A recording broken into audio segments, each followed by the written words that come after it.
God speaks every language and every dialect, to every person and every culture. God uses men and women from around the world and all throughout history to teach us more about both our own true nature and the nature of existence. Differences between cultures have caused many different descriptions in the religious texts of humanity. Religious and spiritual texts should not be viewed as competing doctrines vying for your devotion, but as guides to help you walk the path only you can walk. Our personifications of God may differ, but they are all, in truth, describing the same God. God is not concerned with what book you read that helped you to know Him. God does not care what name you give Him, or what religion you claim as your own. You are not punished for not knowing God, and there is no devil after your soul. What belief God brings is not salvation, it is understanding and wisdom. It does not matter how you came to know God. What matters is that you know God. But the salvation or damnation of your soul is not dependent on belief in God, because your soul was never at stake. Every religion and every science is simply different puzzle pieces of the same puzzle. What is gained from belief in God is a greater understanding of yourself, the world, and the universe. You will not be punished for not believing in God. There is no hell, besides the hell your mind creates. But there is reward in believing. The reward is not heaven. The reward is wisdom, understanding, peace, and love. God is not some separate personification, some old man in the clouds watching and judging you, waiting to decide if you will go to heaven or hell based on your limited understanding of the true nature of God.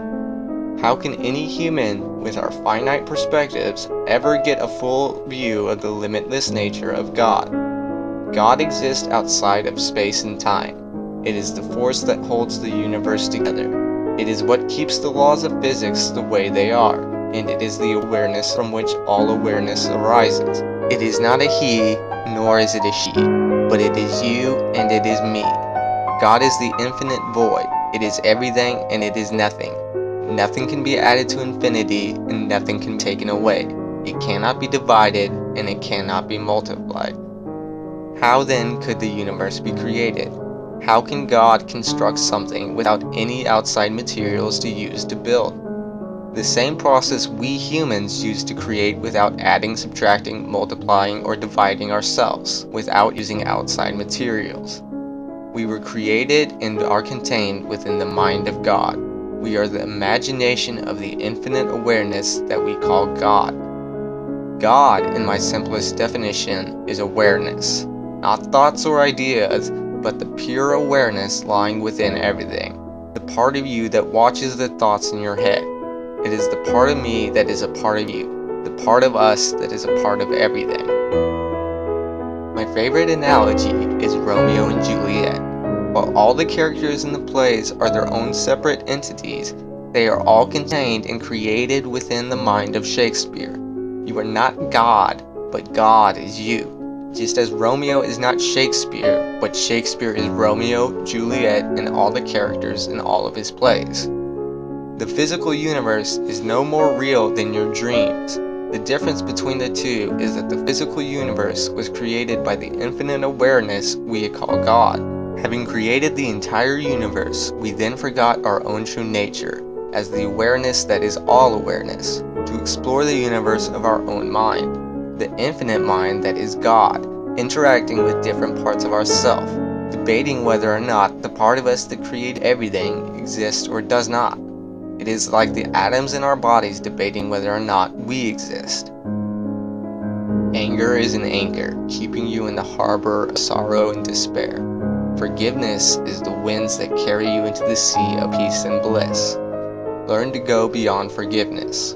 Learn to be thankful for the experiences and the lessons learned. Without the experiences, you would not be who you are today. Don't forgive and forget. Instead, you should forgive and be thankful. Learn what lessons your experiences can teach you. You cannot and will not learn them any other way. Every moment is an opportunity to discover something new about yourself. Don't let them pass you by. Fools focus on what they lost, but wise men focus on what they have gained. You cannot change the things that happen to you, but you can change how they make you feel. Only then will you find the peace that has always been within you. The world cannot tell you who you are. Only you can know who you are. Be the kind of person you wish others would be. Maybe there's a reason life seems so difficult. Pressure turns coal into diamonds. Maybe there's a reason for the storms. Without the rain, there could be no rainbow. Struggling is inevitable, but suffering is optional. Everything happens exactly how it is supposed to, exactly when it is supposed to. So stop worrying, stop swimming upstream. Just ride with the flow of the river we call life. You will find it much more satisfying. If you are focusing on some sort of flaw in whom you are, take a moment and remember that the only thing wrong with you is your perspective of yourself. You are no better than the worst of them and no worse than the best of them. We are all one, sharing both our greatest triumphs and our biggest failures. We are exactly who and where we need to be to help us all grow. Believe tomorrow will be better, and it will be. Believe it will be worse, and it will be. The choice is yours.